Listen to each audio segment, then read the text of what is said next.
I had realised and seen the desperation for education in a developing country like Kenya, where schooling is just key and there just isn't enough schools.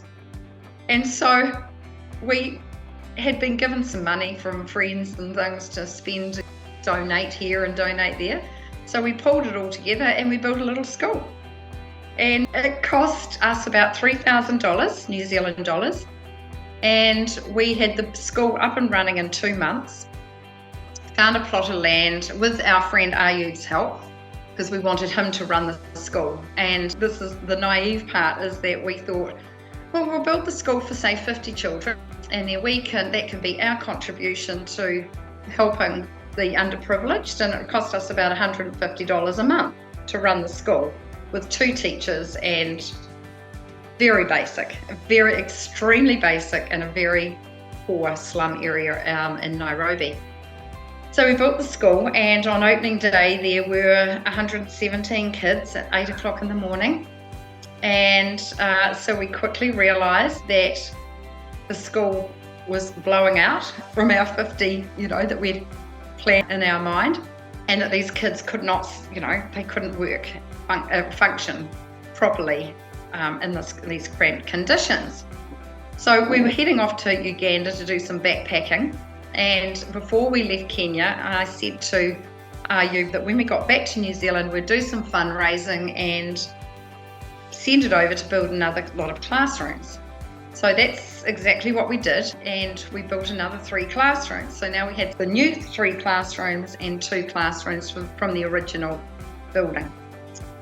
I went back to Kenya to see how it was all going 6 months later, and we had 300 kids. Welcome to Resilient Entrepreneurs. It's the podcast where we celebrate the stories of successful entrepreneurs who've overcome challenges and setbacks to build thriving businesses. And in this episode, we will be talking to Denise Carnihan. She is passionate about Africa, and her business focuses on education and sustainable tourism in East Africa. Her company's called Helping Hand Africa Tours. She takes guests on authentic, immersive African adventures where they experience the rich culture, magnificent wildlife, and of course the breathtaking beauty of Africa. And then they return home with lifetime memories, new friendships, and more often than not, a deep-seated yearning to return to Africa. Having been to some countries in Africa, I know exactly what that feeling is. Denise, a very warm welcome to Resilient Entrepreneurs. Thank you very much for having me. It's really nice to be here. Thank you. Yeah, it's our pleasure. And, it's very clear to me, and I think to anybody who will spend 5 minutes talking with you, that your business is very much led by your passion. Tell us, how do you do it? It's passion, and passion drives. And I am very driven by my passion for Africa. My husband and I have a primary school over there that we established back in 2014. So we're very passionate about school and our children at the school and the staff. We have a lot of friends, particularly in Kenya now. It's our second home. And I just love to talk about it. And I just want to show everybody how my Africa, that's what I call it, my Africa. Yeah. So tell us all a little bit like how it started, because you're originally from New Zealand. How did you get connected to Africa? Where did that begin? Well, it's a long story, so I'll try and keep it short. But it all started back in, I think it was the year 2000, I think. My son was doing a project at school on family roots, and we discovered at the time that my grandfather was actually half African, and we never knew. He passed away well before my brothers and I were born. But hearing that, my mother just kind of dropped the bombshell, really, and we had no idea. And so that sent me on I went on a rampage, I guess, to try and find family, where we belonged, where did they come from, all of this stuff. And all my life since I was a little child, I had this amazing thing about Africa, and I always just put it down to loving the wildlife, the people maybe fascinated me, completely different culture. I wasn't sure. When we got that information, the penny dropped and it just all made so much sense. So I went on this rampage and did find family in South Africa and connected with a second cousin. And from there, we just connected with that family there. And so my grandfather he was a coloured, and here we are, very white skinned. Anyway, in 2009, my husband and I went to South Africa to meet the family. And we spent 3 months traveling through Africa while we were there. I really wanted to go and see more of Africa. So that's what we did. And we spent some time with the family in South Africa. It was absolutely amazing. I just felt so at home. And then we joined an overland trip, and off we went. I think we traveled through 9 countries, and we ended up in Kenya. And for some reason, I think I probably know the reason, Kenya just grabbed me at the heartstrings. And so I just fell in love with it there. And so we got back to New Zealand, and I'd already made plans to go back the following year and do some voluntary work. My husband, Chris, who's just an absolute trooper because he just goes along with all my crazy ideas, he was very supportive of me going back to Kenya. He wasn't keen to go and work in an orphanage, and he said, no, I've done my time with babies and things. So I went for 3 months, and I really loved it. I just felt like I belonged there. And along the way, I moved from the orphanage that I was volunteering at and moved into a teenage boy detention centre for naughty boys, aged from about 11 to 19. I really loved it there. I just loved it. I loved the boys. I loved everything about it. And so when I was obviously in communication with my husband every day. And so when I told him I'd moved to the detention centre, he was very keen to come over and do some work with the boys and a bit of mentoring and teaching them basic skills. So we went back the following year for another 3 months. I was very fortunate at the time that where I worked, I had a very understanding, amazing boss who kept giving me 3 months off every year to follow my passion and my dream. So we went back to Kenya in 2011 now, and we were having coffee, Chris and I, with a Kenyan friend who I had met at the detention centre. He was a teacher there because they had a little couple of hours of schooling every day. And when he left, I said to Chris, wouldn't it be cool if we could build a little school in a slum in Kenya, in a slum somewhere? I mean, I had realised and seen the desperation for education in a developing country like Kenya, where schooling is just key and there just isn't enough schools. And so we had been given some money from friends and things to spend, donate here and donate there. So we pulled it all together and we built a little school. And it cost us about $3,000 New Zealand dollars. And we had the school up and running in 2 months. Found a plot of land with our friend Ayub's help, because we wanted him to run the school. And this is the naive part, is that we thought, well, we'll build the school for, say, 50 children, and then that can be our contribution to helping the underprivileged. And it cost us about $150 a month to run the school with 2 teachers, and very basic, very extremely basic, in a very poor slum area in Nairobi. So we built the school, and on opening day there were 117 kids at 8 o'clock in the morning. And so we quickly realised that the school was blowing out from our 50, that we'd planned in our mind, and that these kids could not, they couldn't work, function properly in these cramped conditions. So we were heading off to Uganda to do some backpacking. And before we left Kenya, I said to Ayub that when we got back to New Zealand, we'd do some fundraising and send it over to build another lot of classrooms.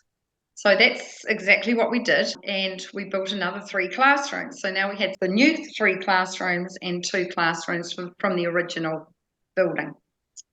I went back to Kenya to see how it was all going 6 months later, and we had 300 kids. Wow. And it quickly dawned on me that how naive we were, thinking that we were going to have 50 children and that was going to be it. These kids, this is how it was for children in the slum, so desperately wanting to go to school, and their families. Our school was set up for needy children and first educated in their families. So parents would do anything to get their children to go to school, because to them, education is everything. And if their little child could have an education, it was going to impact on the whole family. So we had these other teachers that had appeared, and they were literally volunteering their services at the school. We had no idea back in New Zealand that we had all these kids and all the staff that weren't even getting paid. Goodness. And it was terrible. Wow. So our children, Haley and Craig, felt sorry for mum and dad, because suddenly we had this project that was blowing up. And so they set up a private sponsorship scheme amongst friends and family, saying, for goodness sake, mum and dad need help. Can you pay $10 a month into an account?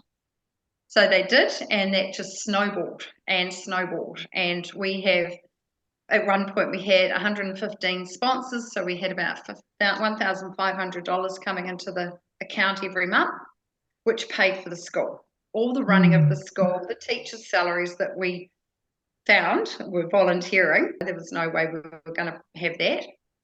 And it was all working really well. And then in 2013, so 2 years after we founded the school, Chris and I were over there, and there were 400 kids and 12 staff. But that was okay. We literally had to put a massive stop to it, and with threats that we were going to have to do all sorts of things to just curb the population explosion at the school. And sadly, in 2013 on that trip, we discovered that our trusted friend had been mismanaging the money, not our sponsorship money that we were sending, but he was charging the parents and caregivers a lot of money to have their children at our school. And that was not the case at all. That was not the plan. And that was, but he clearly saw an opportunity, and I stumbled across all these receipt books and discovered what had happened. Long story short, we tried to get him out of the school. It was very, very difficult. Our visa was running out and all sorts of things. There were all sorts of, the police were trying to get onto him. It was just a nightmare. We had one guy at the school who was teaching, who was putting himself through university. And so he was teaching at the school, and he was like the senior teacher, Tony. And he was the one person that we had to trust. We had to leave Kenya, our visa had run out, and we needed somebody to help us to try and get on top of this horrible situation. So Tony came on board, and went back to New Zealand. He fought to get the Ayub out of the school, and I think 8 months later he came to Chris and I and said, unfortunately, I think you're going to have to walk away. He said, unless you want to come here and fight through our court system, he said, you're going to have to walk away, because this guy ain't moving anywhere. He was just fully entrenched into the school. And then what Tony had discovered was that this guy Ayub had the school registration transferred into his own name. So we would have to go to Kenya, go through the courts, get everything cleared up. And so we took Tony's advice, and it was absolutely devastating. Devastating. And we got to know the families, the kids. We had a gorgeous little community going on there, and it all just fell apart. So that was 2013. And I think we were really sad for quite some time. And then I wasn't finished with this whole thing. I just wasn't. And I suggested to Chris that we start again, and with Tony, and I'd quietly talked to Tony and said, how about we start a new school? And he was very hesitant and said, I need to think about it. And then he came back to me and said, if we start a new school, Dee, it has to be on my terms because I'm Kenyan and I know how things are run here, how they're supposed to be run. And knowing all of what he was telling me, it was very similar to the way we run schools in New Zealand, with a board of governors, board of trustees, whatever. Everything's done perfectly. And so I said he agreed. So I then went to my husband and said, Tony and I are going to build another school, have I got you on board or what? He said, okay. 2014, on the 29th of September, we opened Tamariki Education Centre. Tamariki is Māori for children, and the school is coming up for 9 years old. It is absolutely beautiful and works like clockwork. We have just recently been able to purchase a plot of land, so our school is now on its forever home. And Tony does the most incredible job of running the school, and it's just beautiful. And fortunately, when we walked away from our first school, and I had emailed all the sponsors and said, this is what we're doing, please don't send any more money, we're out. We can't.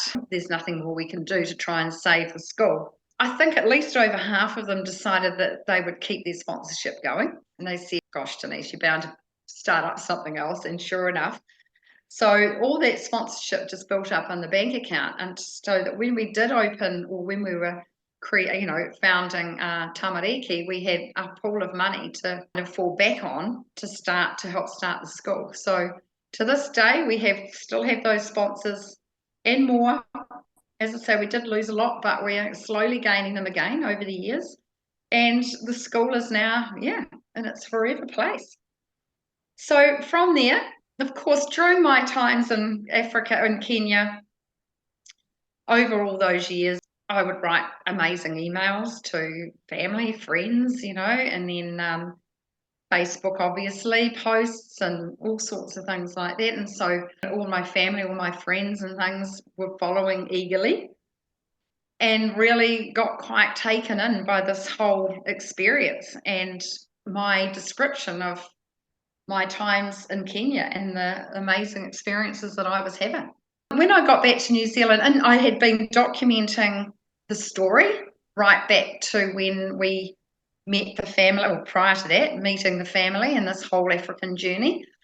I wanted to create something for my children, grandchildren, great-grandchildren, my cousins, all the extended family. So I had been writing. It was never, ever in the plan to have it published, the book, but I was back here in New Zealand, and in 2015, fate would have it, I met an African woman who lives in New Zealand, and she had just had a book published independently. And I was with another friend, and she said, Denise is writing her memoirs for her family. And anyway, the next minute, this African woman, who's still a good friend of mine, she connected me with the publisher. I didn't know about it. I just arrived home one day and there was this message in my inbox connecting me with this guy. And he's in Brisbane here. And next thing, my book was published. And so I gave up my work, my job in the corporate world, and decided to spend a year marketing and promoting my book. So that's what I did. I did it for about 8 months, and then I kind of got a little bit, I need something else. And then one day I said to my husband, I think I'll take a tour to Africa, a tour group to Kenya, and show them and I call it My Africa because that's what it feels like to me. And he said to me, that's great, I've been telling you that, but anyway, so I don't know anything about taking tours or the tourism, anything at all. He said, we don't need to, just create an itinerary of all the wonderful places and that you go to and put it out on your Facebook. So I did. And I just literally put a post up on Facebook, my private Facebook page, saying, hey, I'm thinking of taking a tour group. I'll take 8 people max. If you're interested, send me an email. The next morning, I had 52 emails. Whoa. You're not kidding. I know, I'm not kidding. So I said to Chris, oh, they do want to come. People do want to come with me. So I sat that weekend and I wrote out a beautiful itinerary. I picked a date. So this was like August 2016. I thought February 2017 sounds okay. Let's go then. So I sent an email back to all my 52 emails, and I had the trip booked in 24 hours. How many did you take? Eight. You just took 8 out of the 52. Small group, no. And I've stuck to my small groups. So then that encouraged me to set another date for another one. So I set another date for June. And that was booked out in 24 hours. So then I thought, I'll do one in September. So I did the same thing. And so I had a whole year. I had 3 trips for 3 weeks each and took 8 people on each. And that's how it started. And it just literally snowballed from there and flew completely by the seat of my pants for that first year. I think the first trip, there were a lot of things. I knew straight away things that I was going to change. And so probably by the end of that first year, the 3rd trip, I had everything sorted. I had my connections, my people, I had my places. Really, really is super important to me was the whole community-based travel. I'm all about it. I'm passionate about it. So apart from one itinerary now, we don't stay in hotels. We stay in Airbnb. We stay in camps. We stay in private places. I employ private, local people, guides and transport, and that's how it started. And obviously, every itinerary of mine includes a day at the school. So by taking groups to our school, built up the resources, because anyone that comes on my trips or goes to a developing country always want to take donations, whether it's monetary or in items. They want to take things. And so our school, we had to buy another container for our school just to house all the donations, like stationery, books, you name it, everything. Sports equipment, rugby balls, soccer balls. We've got cricket, all sorts of things. And so we had to buy a container. It's incredible. I know. We have had some issues along the way with renting land. Landowners are very difficult to work with. They want the money, they want the rent coming in, but they don't want you on their land. And so we were fortunate enough to just be able to buy our own plot, so we won't ever have that problem again.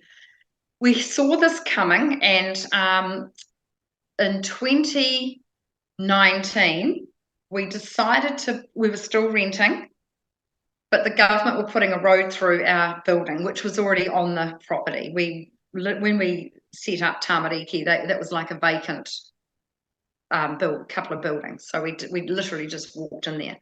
But they were moving in to put a little road in where the buildings were. So the buildings were being demolished.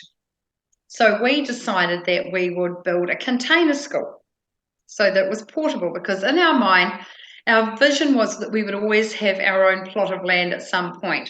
So we needed a school that we could move. So we bought all these containers and turned it into Tony actually turned it into the most beautiful school. 2-story. I think there were 8 classrooms, big balcony around the top, a lovely stairwell, everything. It's doors and windows and beautifully brightly coloured buildings, and that's been the school. So when we moved, which was just at the beginning of this year, he started the move onto our new land. It was basically get the cranes in, move the school. Amazing. Meanwhile, my tours obviously came to a grinding halt in March 2020. I was still having booked out tours every year. And we leave on the 1st of July to go back. Chris is coming with me to run my first tour since 2019. And so it's a whole new world over there for us, and particularly for the school, which has now moved on to its new land. We haven't even seen it. And some of our kids have left because they've grown up, they've moved on now. So that's where we're at. And I've introduced new itineraries into my tours, and I now run about 6 different tours. I've just got a women's tour coming out shortly just for women, which is going to be very, very exciting and fully immersive, learning all sorts of gorgeous things and supporting women's projects and things. So that's it in a nutshell.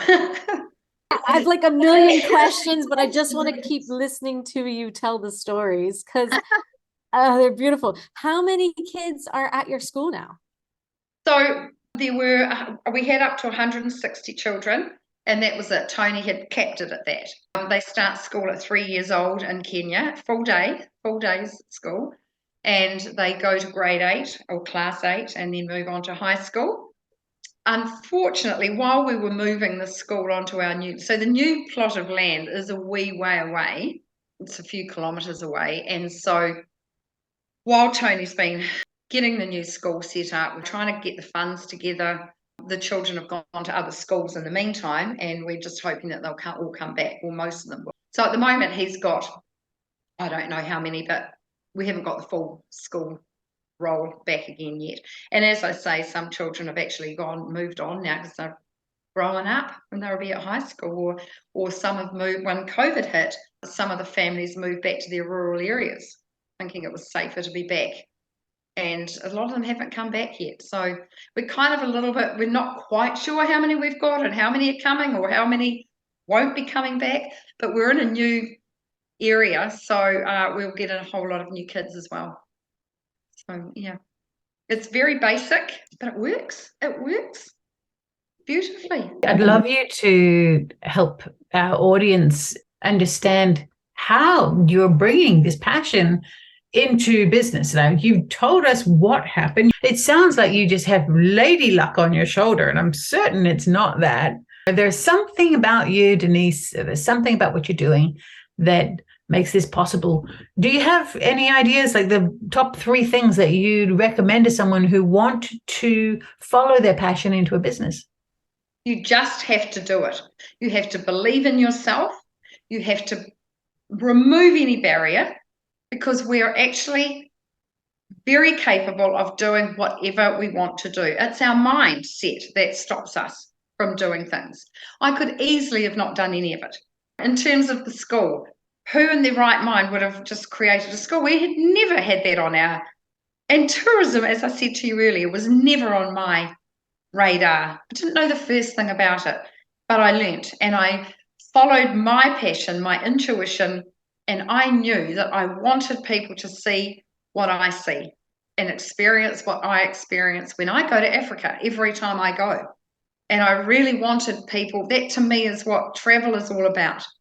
We can all go on tours and things and stay in hotels and resorts and things, but that's not digging deep into a culture.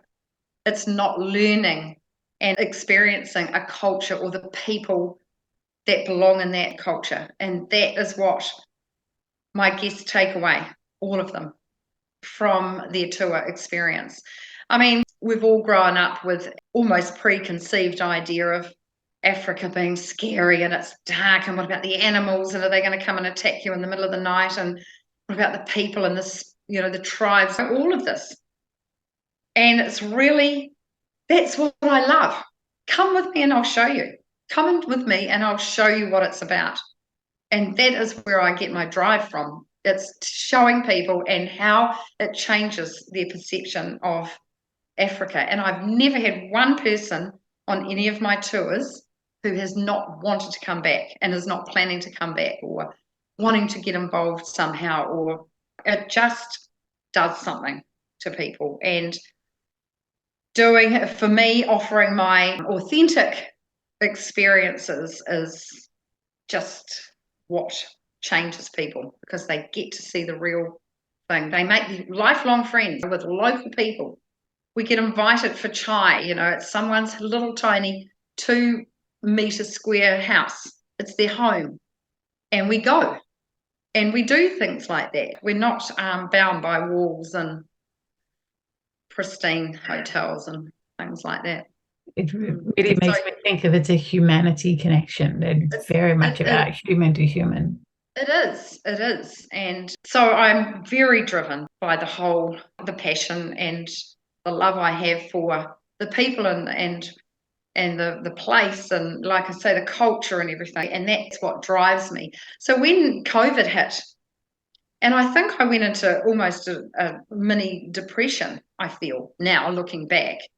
I don't think I did, but I felt it. I just felt like, how dare this happen? And what about my people over there? Who's looking after them? Nobody. It was a really difficult time. And so for me, it was not just about losing my business and my income, which obviously shut down overnight, but I was worried about those people over there. What about our school? Our school closed down for 12 months. All the schools in Kenya closed for 12 months. How are our children going to be learning? So there was all of that behind it. And I honestly couldn't see the light at the end of the tunnel.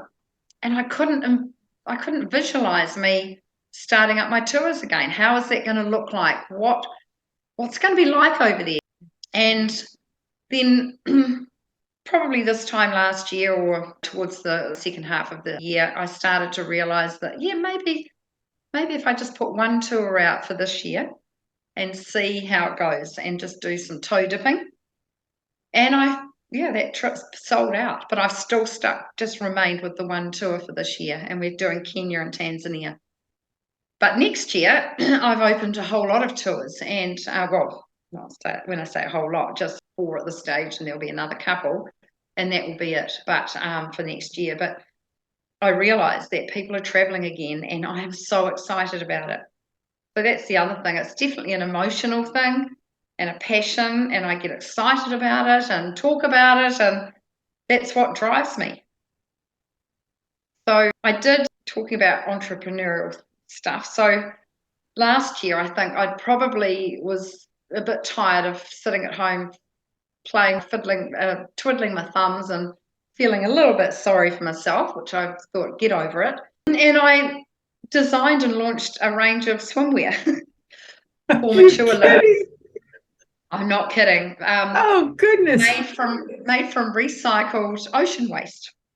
Wow. I love it. That's perfect.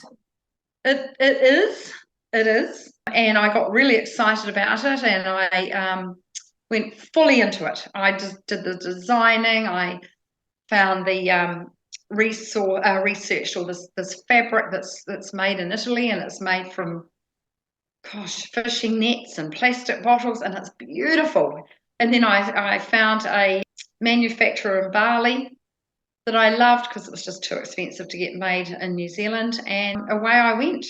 And I launched it in September last year, or October, I think it was, just after me realizing that I could actually start taking, perhaps my tours might kick in again. And so I was on this kind of, I had my swimwear, I had my tours, my swimwear just went down, and I just completely lost interest in it. So again, I now have this swimwear brand, which I'm in the process of probably trying to sell when I get back to New Zealand and as a startup, or just get rid of I just don't have the passion or the drive for it, which I did, but my tours in Africa, it was just... That's where your heart is. That's where your heart is. It's so obvious. I'm sure there's hopefully maybe even somebody listening to this podcast that there's a business potentially for sale if you love swimwear. Very cheap. And you're passionate about the environment. Here you go. But actually, there's a whole business of buying businesses. People do that as well. Yeah. So I think also I realized, and one of the women actually in one of my networking groups, she said to me one day, Denise, you thrive on setting up. businesses or setting things up, I go fully into it. Like with the swimwear, there was no stopping me whatsoever. But once I'd set it up and my tours were simmering in the background again, that was kind of it. Well, I'm smiling because me and Vicky are like that too. The setting up, the building, that's the best Love it. part. It's the most exciting part. I Like know. we love working with startups and people who are at that stage because it's so exciting and fun and launching and building and all that work and research. It's just, it's so energizing. So I totally get it. I totally get it. So with my tours, like it was all a learning process for the first probably, well, it always is, isn't it, with your business? You're always growing and evolving and things, but obviously I realized that the things that I'm passionate about and love doing are creating the itineraries. I create beautiful, as I say, community-based itineraries. I love doing that part of it. I love hosting the tours, the behind the scenes stuff. Not quite so. So that's just the way it is. What about risk? Let's just talk about what's your risk mindset, because what you're doing is you're going all in. There's no plan B. So what if it doesn't work out? Yes, risk doesn't feature very highly in my whole space. I do what I can. I do have a risk management set up, but at the end of the day, it is a risk. And I guess I rely a lot on my people in Kenya and Tanzania and Uganda. I've got amazing guides and people over there who I collaborate with them. They have their own risk management policies. We get together and talk about the risks. For example, even COVID, that's a risk. If somebody gets hurt or something happens, but it's just part of travel as well. There's risk in everything that you do. And so I think I can honestly say that initially, when I first took my first tour, the risk side of things, I thought about it and had my risk kind of management policy in place, but it never occurred to me that something could go wrong. It never has. Nothing has ever gone wrong, but it doesn't stop me, put it that way. It's not a barrier for me. Yeah. But then a whole pandemic comes and then you relearn all about simply happen like to the world. Yeah. It's crazy. Lots and lots of lovely, wonderful people over there who look after us beautifully. Like never, ever in all the times that I've been in Africa, whether it be with a tour group or my life before then. And I was in Africa every 3 months every year. Never once have I encountered anything that made me scared or nervous. Nothing, ever. I only ever had beautiful experiences and very well looked after. The people are beautiful. They, very much look after us. Yeah. When you make those good local connections too, you will be looked after. They'll tell you to stay out of that area or this, you know what I mean? And that's the type of thing that people miss when they're just going as a tourist and they're staying at the hotel and they're like maybe taking a tour or something. Like they miss that whole connect with real people who, when you build a connection and trust with, makes all the difference. But that's the difference between traveling and being a tourist, right? Being a traveler is a very different experience. Exactly right. Yeah. And what you said about when you have connections, and I have really strong connections. So does Chris, my husband, over there. And you're right. People, they look after us. We have an adopted son over there who's an adult, and he is incredibly protective as well. And not just as a person, but everything about even my business. He'll make sure he goes to the nth degree, to make sure that this is right, that's right. He goes and checks out all the Airbnb houses that I'm researching online, for where we're staying or whatever, or the camps, the safari camps. He will go and check them all out and ask all the questions. And so we have a lot of help. Couldn't do it on my own, no. But lucky I've got beautiful people over there, local people. You can see that you're a collaborator. Yeah, definitely a collaborator. And I'm planning this year on collaborating with my tours to get some, different collaborations going. That's a superpower you have. That definitely is a superpower, being someone who can make collaborations happen. So of course we're called resilient entrepreneurs. So we have to ask you, like, what does resilience mean to you? You've talked a lot about the resilience you've had to have over your incredible story. But what does it mean to you, the word resilience?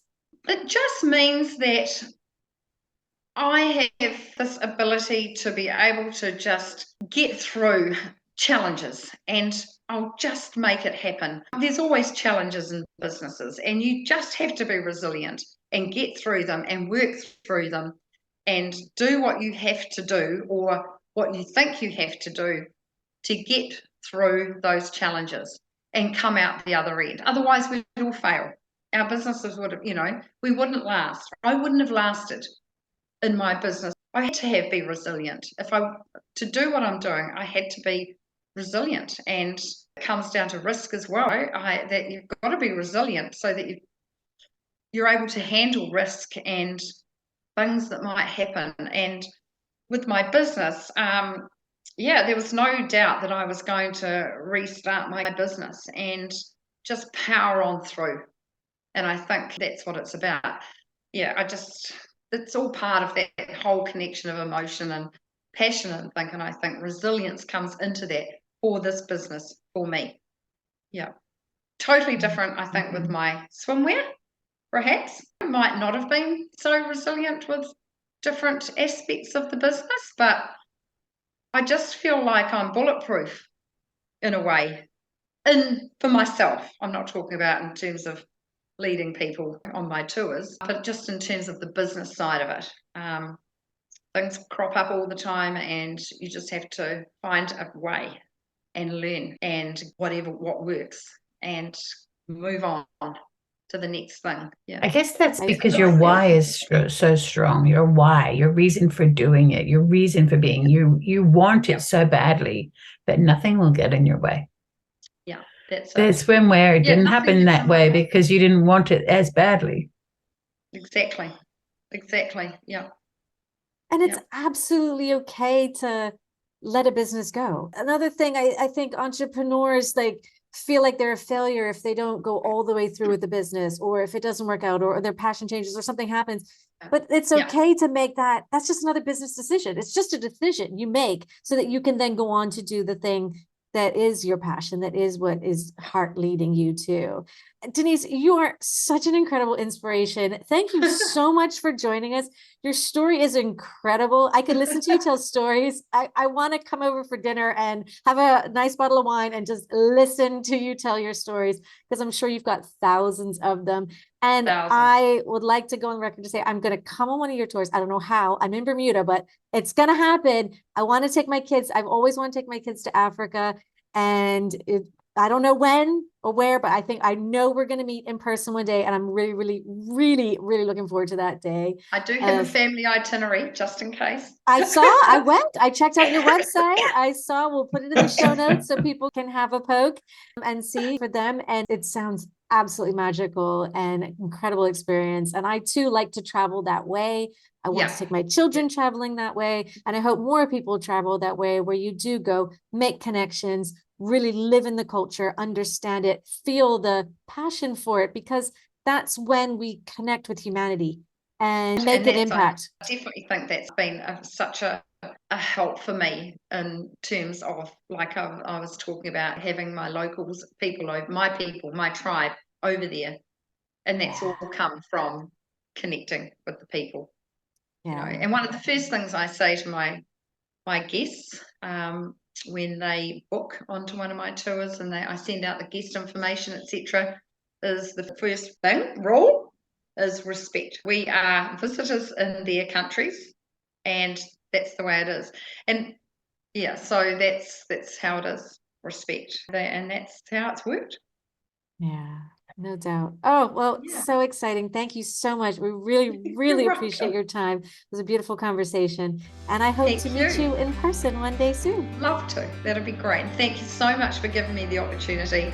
I love telling the story, shout it from the rooftops, and it's another passion of mine is sharing it.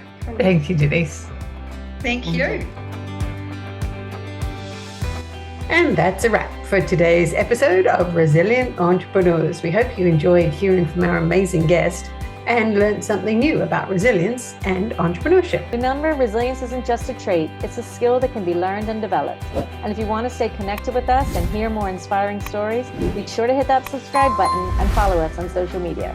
And if you know somebody who's a resilient entrepreneur and would be a great guest on our show, we want to hear from you. Please reach out. Thanks for tuning in, and we'll catch you on the next episode of Resilient Entrepreneurs.